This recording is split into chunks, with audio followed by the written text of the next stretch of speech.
Assalamualaikum warahmatullahi wabarakatuh.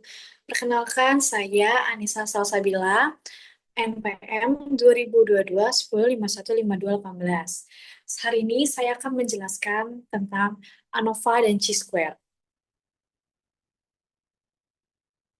ANOVA atau Analysis of Variance, yaitu metode statistik yang digunakan untuk membandingkan rata-rata dua atau lebih kelompok. ANOVA bekerja dengan membandingkan varian, perbedaan atau dispersi data antar kelompok dan varian dalam kelompok untuk menentukan apakah ada perbedaan yang signifikan antara rata-rata kelompok. Nah, fungsi ANOVA ini untuk melihat data yang signifikan atau tidak. Nah, ANOVA itu ada tiga jenis. Yang pertama ANOVA one way atau ANOVA satu arah yang digunakan untuk membandingkan rata-rata dari tiga kelompok atau lebih yang tidak saling terkait. Sedangkan ANOVA two way atau ANOVA dua arah digunakan untuk mengevaluasi pengaruh dua faktor atau lebih terhadap hasil yang diamati. Nah, selain itu ada juga ANOVA berulang atau repeated measure ANOVA yang digunakan ketika data diukur pada subjek yang sama pada waktu yang berbeda dan ANOVA faktorial yang melibatkan lebih dari satu faktor independen. Nah, chi-square, uji statistik yang digunakan untuk membandingkan dua variabel kategorikal dan menentukan apakah ada hubungannya yang signifikan antara keduanya. Uji ini juga dapat digunakan untuk melihat apakah data yang diamati sesuai dengan distribusi yang diharapkan. Uji chi-square termasuk dalam uji non-parametrik yang dimana tidak ada asumsi distribusi normal pada data.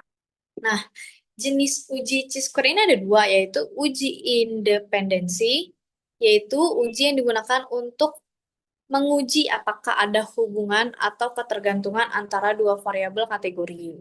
Yang kedua ada uji kesesuaian atau goodness of fit yang digunakan untuk menguji apakah distribusi frekuensi suatu variabel kategori sesuai dengan harapan atau distribusi teoritis yang telah ditentukan.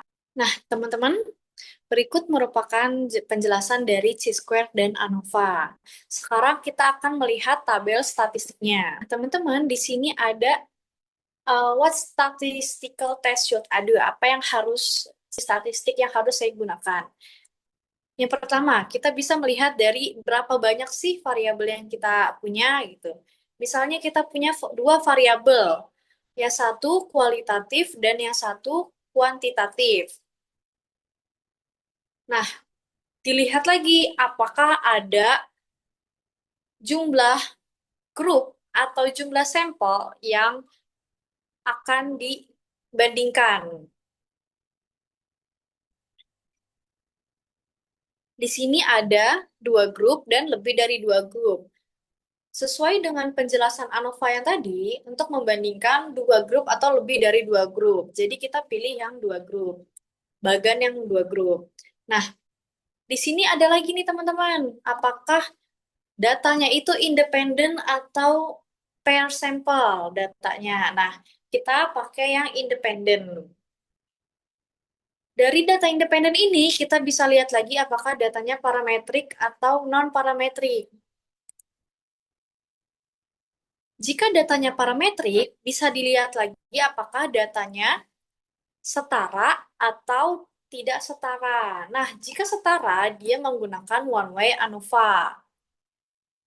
Dan jika tidak setara, dia menggunakan well ANOVA. Dan jika datanya non-parametrik, bisa menggunakan Kruskal-Wallis test. Nah, bagaimana kalau chi-square? Kalau chi-square itu menggunakan satu variabel dan sudah pasti variabel kualitatif.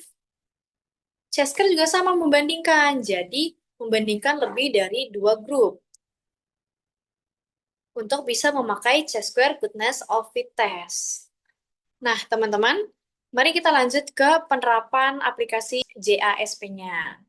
Nah, teman-teman, di sini kita sudah ada contoh data yang akan kita analisis. Di sini ada gender, suku, ranking, IQ, motivasi, prestasi, religious post, dan religious following up.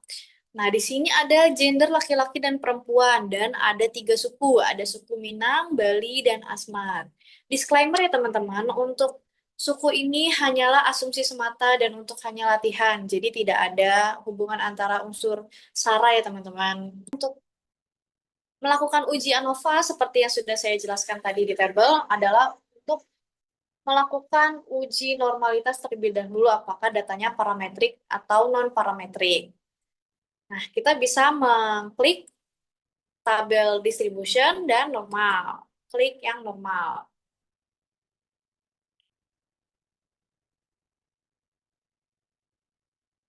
Nah, kita akan menguji apakah IQ merupakan data normal atau tidak. Melihat menggunakan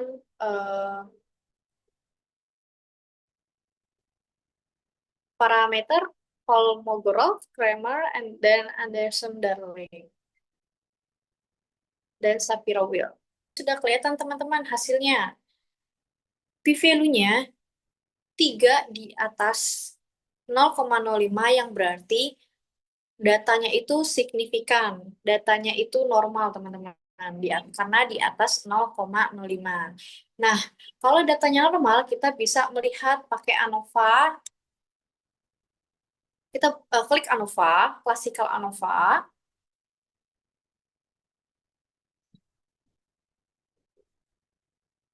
kita akan masukkan dependent variabelnya.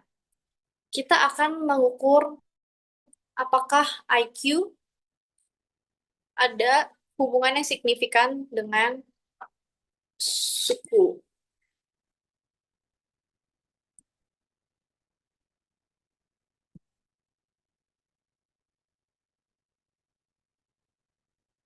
Setelah itu kita akan melakukan uji asumsi cek, homogenitas atau tidak. Jika homogenitas, dia akan menggunakan one way ANOVA. Nah, teman-teman di sini datanya sudah keluar yang dimana ada perbedaan signifikan antara suku dan IQ dari data tersebut. Dilihat p-value-nya 0, di bawah kurang dari 0,01 yang artinya signifikan.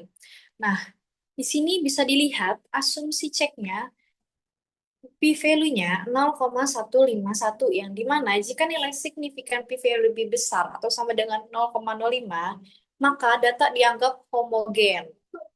Ini berarti tidak ada bukti yang cukup untuk menolak hipotesis nol. Nah, lalu kita tes melalui post hoc testnya. Ini menguji satu-satu. Nah, di sini bisa terlihat lebih signifikan lagi antara Asmat dan Bali, Asmat dan Minang, Bali dan Minang, p-value-nya yang paling kecil adalah antara suku Asmat dan Bali, yaitu kurang dari 0,01. Asmat dan Minang 0,015 dan yang paling besar Bali dan Minang 0,022. Nah, seperti itu teman-teman cara menggunakan ANOVA one way. Nah, bagaimana kalau datanya non-parametrik atau tidak normal? Kita di sini ada yang namanya non-parametrik. Kruskal-Wallis test, yaitu kita masukkan sukunya ke sini dan dia akan keluar. Di sini terlihat juga p-value-nya kurang dari 0,01 yang dimana terdapat signifikan antara suku dengan IQ. Teman-teman masih menggunakan data yang sama, kali ini kita akan menggunakan JSP untuk menguji chi-square. Kita menggunakan data yang sama. Uji chi-square ada di frekuensi. Kita klik frekuensi dan kita klik contingency table. Nah, kita masukkan gender di dalam kolom dan suku di dalam rows. Di sini udah keluar teman-teman hasilnya suku Asmat laki-laki ada 25, Suku Bali laki-laki ada 0 dan perempuan ada 27, suku Minang laki-laki ada 12 dan perempuan ada 14. Totalnya itu keseluruhan ada 78.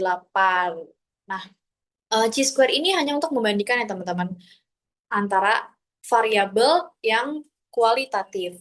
Nah, di sini terlihat p-value-nya di bawah 0,01 yang dimana terdapat signifikan antara gender laki-laki dan perempuan dilihat dari sukunya.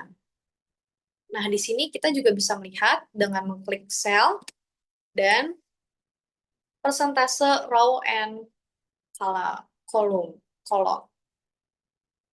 Nah, di sini ya terlihat ya teman-teman, jadi kita bisa membedakan dengan angka maupun persentase.